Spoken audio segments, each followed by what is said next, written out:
Hello everyone, welcome to Urbanscape Bangalore, and in this episode we will be looking at growing the Heliconia Psittacorum. This is a perennial herb native to the Caribbean and South America. They are a summer blooming plant and they are primarily grown for floral decorations as cut flowers. It can tolerate both semi-shade and full sun, but I would prefer to keep my plant in a semi-shaded area. So probably the southwest or the east location is really preferable. It can tolerate all kinds of soil, but I would suggest that you grow this in a well-draining soil with a lot of organic matter in it.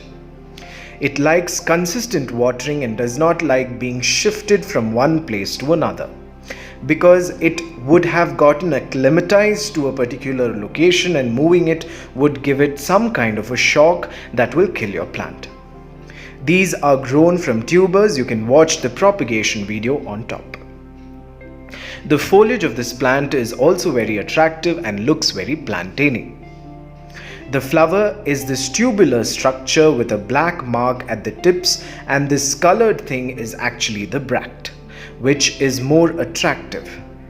This is a hummingbird magnet because the hummingbirds can easily fit their bill into the inflorescence. This can be grown in landscapes as well as in the container. So now I will be repotting this plant into a bigger container. Since this is a very tall plant, you can take a larger container, but make sure the container has drainage holes at the bottom. Now add some drainage materials at the bottom. So for the potting mix, I will be using 40% sand, 30% compost and 30% soil or coco peat. Using coco peat can make your containers lighter. Now once you have added the potting mix, now place the plant in the center. Here you can see the tuber. Do not remove a lot of soil or disturb the roots of this plant too much because it can kill the plant.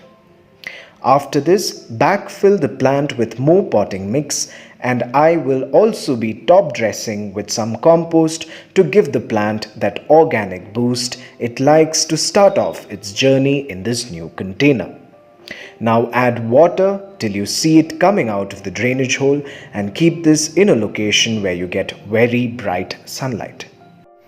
About pests, I haven't seen much of a pest problem on this plant, but the biggest killer of this plant, I would say, is relocation shock. It simply does not like being relocated from one place to another. So please desist from doing it.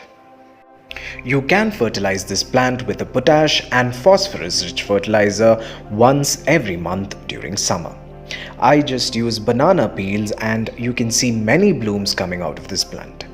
When it gets crowded in the container, you might need to divide and replant it elsewhere. Follow these simple tips and you can grow this plant, which is one of the most sought after tropical plants that can give your garden not only height but also character.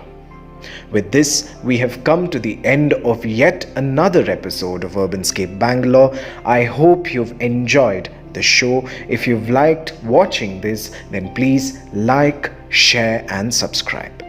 You can also follow me on Instagram and Facebook. The links will be given below. Thank you for watching, and until we meet again, a very warm goodbye.